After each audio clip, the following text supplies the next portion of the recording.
Salut tout le monde, c'est Sandy. Aujourd'hui nous sommes sur une nouvelle vidéo. Alors sur une autre théorie. Alors si vous en souvenez, j'ai sorti une vidéo sur la théorie sur Ron. Voilà. Et donc je vais faire une autre théorie sur Yeti2B. Alors qui est Yeti2B? Comme j'ai fait qui est Ron. Expliquer qui est Ron, voilà.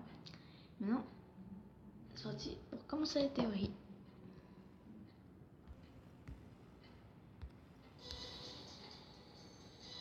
Yeti2B ou aka The Master est un antagoniste mineur dans Slendy Teletubbies en 2D. Il est un Teletubby sciant massif avec un visage pâle et des poils hérissés. Il porte des épaulettes et des gants. Il a des dents sur les côtés de sa bouche et du sang sur sa main gauche. Il est le menace des montagnes Teletubbies. Il poursuit constamment le joueur et commence à courir quand il s'approche trop de lui. Tout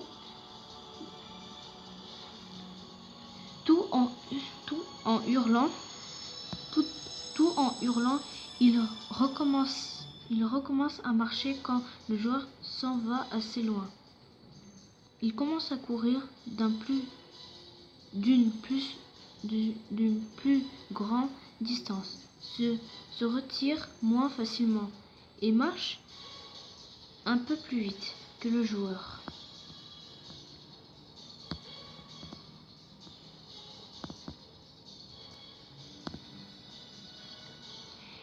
Il est l'ennemi le plus tenace du jeu. Il est le seul tracker qui n'apparaît pas dans le training maze. Malgré son apparence, il a une voix douce et innocente. Il fait sa voix pour attirer sa proie, ce qui peut être prouvé avec le cri assez effrayant qu'il a. Il est le seul Teletubbies à avoir des cheveux. En outre, il est l'un des Teletubbies qui manque d'une antenne avec Watch2B et le Newborn. Contrairement à eux, il n'est pas chauve. Le sang de sa main gauche pourrait s'expliquer pour le fait qu'il a frappé Watch2B assez fort pour le faire signer dans Slendy Teletubbies 3.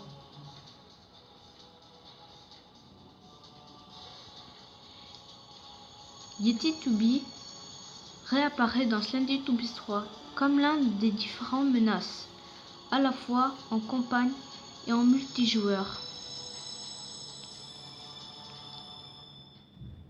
Il a la même apparence que l'opus précédent, un Teletubby géant massif, a un visage pâle, des poils hérissés et des dents pointues dans sa bouche. Il porte des épaulettes et des gants. Sa main gauche n'est pas sanglante.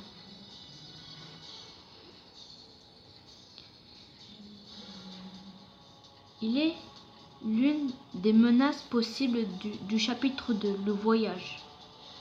Si le joueur choisit les montagnes, il va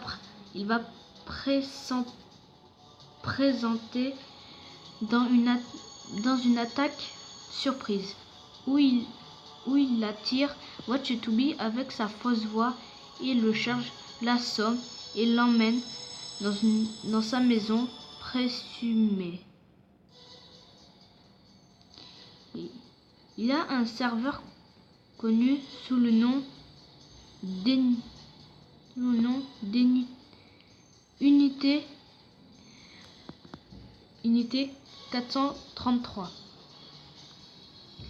qui doit prendre soin de lui et prépare son repas et le garde au chaud après que Watch-Toby se soit échappé. Il remarque sa fuite et commence à le pourchasser. Le joueur devrait écouter attentivement son cri pour aller dans la direction opposée, sinon il sera tué. Après cette séquence, il n'a plus vu en mentionné. Il apparaît généralement comme le principal menace des montagnes Teletubbies. Il patrouille autour de la carte et reste près de Sheik Crème.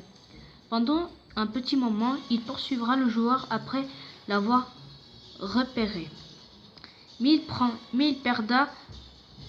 perdra son intérêt s'il est trop loin. Il est également le boss final du Survival Mode et le personnage jouable de Versus Mode. Le joueur peut trouver des notes dans la grotte qui ont été écrites par un Teletubby expérimenté, excusez-moi. L'une des notes montre un dessin où sont dedans Cloud-Tubby, Yeti-Tubby et un Teletubby rouge-orange sans nom.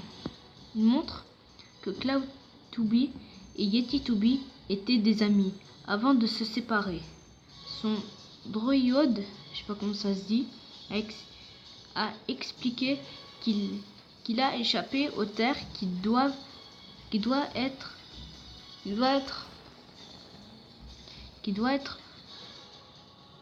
attendez. Ah oui.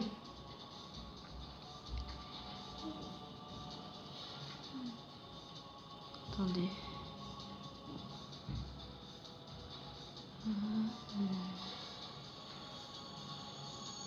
Ah oui. Qui doivent être reliés à l'histoire écrite dans les notes. Sa fausse voix est seulement entendue dans la campagne. Avant de charger Watch-Toby, il mange de la viande, ce qui est quelque chose d'invisible. Avec les autres Teletubbies, sauf les brutes, les Tubby brutes, excusez-moi, cela pourrait être juste parce que son droïde, je sais pas comment ça se dit, une deuxième fois, lui a fait cuire ce qu'il a trouvé, ou juste parce qu'il n'a pas le choix de survivre.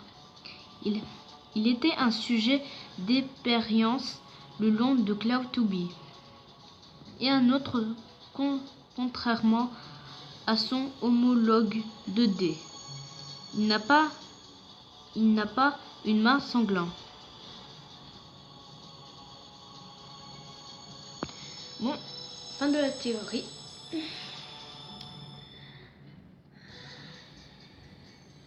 Bon, redécouvre les amis. Bon, pour la fin de la théorie, je trouve cette théorie très intéressante aussi, comme Ron. Mais sauf avec plus d'explications. Il explique que Cloud-Tubby et Yeti-Tubby étaient des très bons amis, mais avant de se séparer, puisque malheureusement ils sont séparés. Voilà. Il raconte... voilà. En tout cas, c'est triste. J'ai de la peine pour Yeti-Tubby, car on dit qu'il a une voix douce et innocente, qui signifie que la voix qu'on parle est douce, qui signifie que c'est doucement, qu'il a une voix petite, enfin j'espère, et innocente, qui signifie doucement qu'il a l'air innocent. Alors, surtout que vous allez trouver bizarre, il est le seul à avoir des cheveux. Oui, c'est bizarre. J'avoue, quand j'ai regardé ça pour la première... Quand j'ai remarqué ça pour la première fois, j'ai trouvé ça bizarre. Parce que... Voilà. Bah, ils disent que Cloud2B est T2B et un T2B qui est orange rouge. Son nom, je crois que c'était des 3 amis, mais le plus souvent c'est qui est T2B et Cloud2B, les 2 personnages que c'est intéressant. Donc bon, bref, comme je dis, merci beaucoup. Et aussi abonnez à ma chaîne et pétez les pouces bleus.